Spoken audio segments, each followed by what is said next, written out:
In this section, we will talk about the acclimation to low partial pressure of oxygen. So, a person remaining at high altitudes for days, weeks, or years becomes more and more acclimatized to the low partial pressure of oxygen. So, it causes fewer deleterious effects on the body. After acclimatization, it becomes possible for the person to work harder without hypoxic effects, or to ascend to still higher altitudes. The principal means whereby acclimatization comes about are a great increase in pulmonary ventilation and an increased numbers of red blood cells and increased diffusing capacity of the lungs and increased vascularity of the peripheral tissues and increased ability of the tissue cells to use oxygen, despite low partial pressure of oxygen. High altitude is a challenge for the human body. This is because of the fact that at high altitudes, the atmospheric pressure or the barometric pressure decreases, but the composition of air still remains the same. So, the proportion of oxygen relative to gases in the atmosphere remains at 21%. Normally, at the normal sea level, the barometric pressure is 760 millimeters of mercury. But as we go up, the pressure starts decreasing. And at about 3,000 meters above the sea level, that is approximately 10,000 feet, the atmospheric pressure is about 500 millimeters of mercury. As a result, it is more difficult for a body to achieve the same level of oxygen saturation at high altitude than at low altitude due to lower atmospheric pressure. A number of compensatory mechanisms operate over a period of time to increase altitude tolerance. This is called acclimatization. What actually happens is that low atmospheric pressure results in the low inspired air, which means low oxygen in the alveoli. That is represented as PO2. When there is low oxygen reaching alveoli, there will ultimately be reduced oxygen crossing the respiratory membrane and entering the blood of the pulmonary capillaries, and lower partial pressure of oxygen in the arteries, represented as P(a)O2, resulting in hypoxemia, which is reduced oxygen in the blood. Now, the hypoxemia can result in hypoxia, which is the reduced oxygen delivery to the tissues.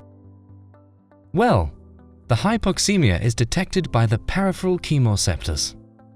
That are, of course, the carotid and aortic bodies. The peripheral chemoreceptors get activated.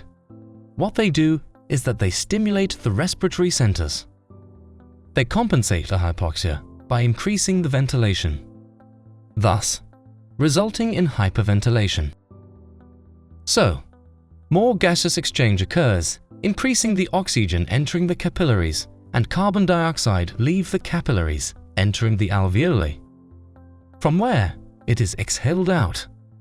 So, the arterial carbon dioxide level fall. Now, you know that the high carbon dioxide levels result in the hydration of more carbon dioxide by the help of carbonic anhydrase, producing carbonic acid. That dissociates into bicarbonate ion and hydrogen ion, and an increase in hydrogen ions means a decrease in pH. So, on the flip side, a decrease in partial pressure of carbon dioxide will result in an increased pH, causing respiratory alkalosis. This results in the altitude sickness, or acute mountain sickness, abbreviated as AMS, which is usually presented as nausea, vomiting, fatigue, lightheadedness, drowsiness, feeling disoriented, increased pulse, and nosebleeds. Well, the only treatment for AMS is descending to a lower altitude. However, pharmacologic treatments and supplemental oxygen can improve symptoms. Or it can be prevented by slowly ascending to the desired altitude, allowing the body to acclimate, as well as maintaining proper hydration. You know from our video on regulation of respiration that an increase in partial pressure of carbon dioxide or what we call hypercapnia, causes the carbon dioxide to cross the blood-brain barrier.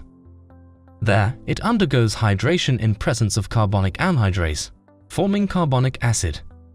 That dissociates into hydrogen ion and bicarbonate ion. This increase in hydrogen ion, causing a decreased pH of CSF, is detected by the central chemoreceptors, which sends the excitatory impulses to dorsal respiratory group of neurons to increase ventilation to blow off carbon dioxide. Now, consider its opposite. At high altitude, the compensatory hyperventilation causes a decreased partial pressure of carbon dioxide and a decreased hydrogen ion concentration. That causes an inhibition of central chemoreceptors and causes a reduction in ventilation, bringing it back to the normal. Now, the kidney causes a reduction in hydrogen ion secretion and bicarbonate reabsorption. This results in elevation of plasma bicarbs to compensate for respiratory alkalosis as pH returns to normal. Well, in hypoxia, when there is low oxygen delivery to the tissues of the kidney, that is renal tissue hypoxia, it stimulates HIF1 production, which is hypoxia-inducible factor 1. Hypoxia-inducible factor serves as a transcription factor for a large number of hypoxia-inducible genes, including the erythropoietin gene. HIF1 binds to a hypoxia response element in the erythropoietin gene, inducing transcription of messenger RNA and ultimately increased erythropoietin synthesis. Now, the erythropoietin enhances the red blood cell production, resulting in greater number of circulating erythrocytes in an individual at a high altitude over a long period, hence causing polycythemia. With more red blood cells, there is more hemoglobin to help transport the available oxygen, even though there is low saturation of each hemoglobin molecule. There will be more hemoglobin present, and therefore more oxygen in the blood. In this way, our body tackles the low partial pressure of oxygen. Well, polycythemia, or increased number of red blood cells, means there is a high blood viscosity, which results in an increased pulmonary vascular resistance. Also, pulmonary vessels constrict in response to hypoxia. Chronic hypoxic pulmonary vasoconstriction leads to an increased pulmonary vascular resistance and increased pulmonary arterial pressure, causing pulmonary hypertension. This can increase the back pressure on right ventricle, causing right ventricular hypertrophy, or RVH. Now, moving towards increase in red blood cells and hemoglobin concentration during acclimatization. Well, hypoxia is a major stimulus for increasing red blood cell production. Ordinarily, when a person remains exposed to low oxygen for weeks at a time, the hematocrit rises slowly from a normal value of 40% to 45% to an average of about 60%, with an average increase in whole blood hemoglobin concentration. In addition, the blood volume also increases, often by 20% to 30%, and this increase, multiplied by the increased blood hemoglobin concentration, gives an increase in total body hemoglobin of 50% or more. Now, let's discuss the increased diffusing capacity after acclimatization.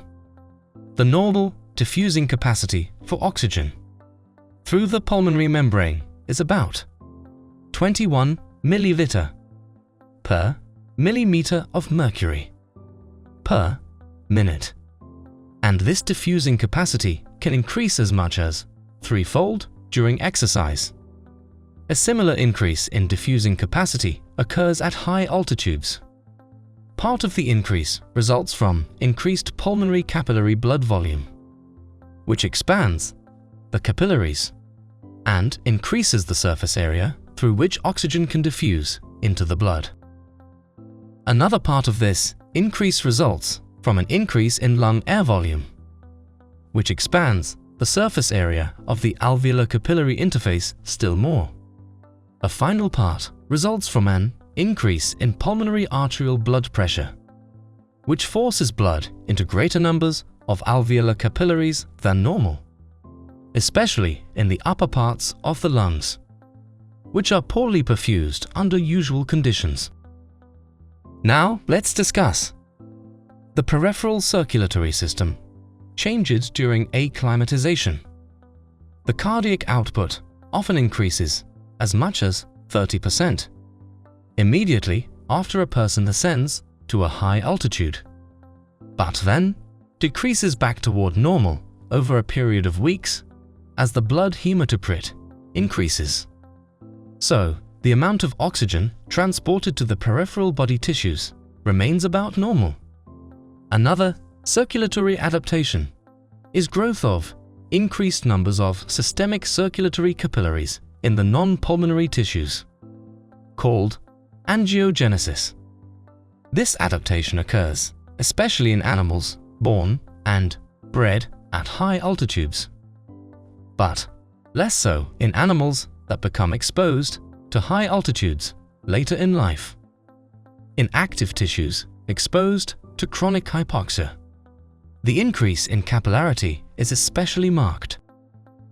For example, capillary density in right ventricular muscle increases markedly because of the combined effects of hypoxia and excess workload on the right ventricle caused by pulmonary hypertension at high altitude.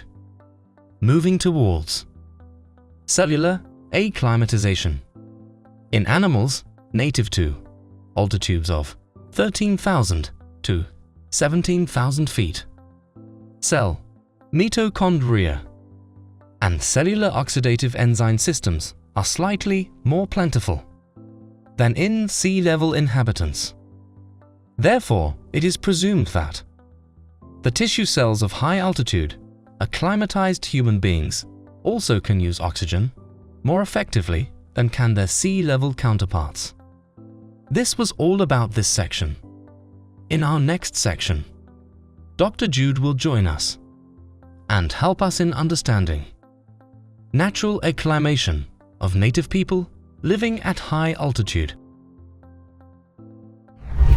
Explore our extensive library of over 1,800 video lectures to learn about a wide range of topics. Only on sqadia.com.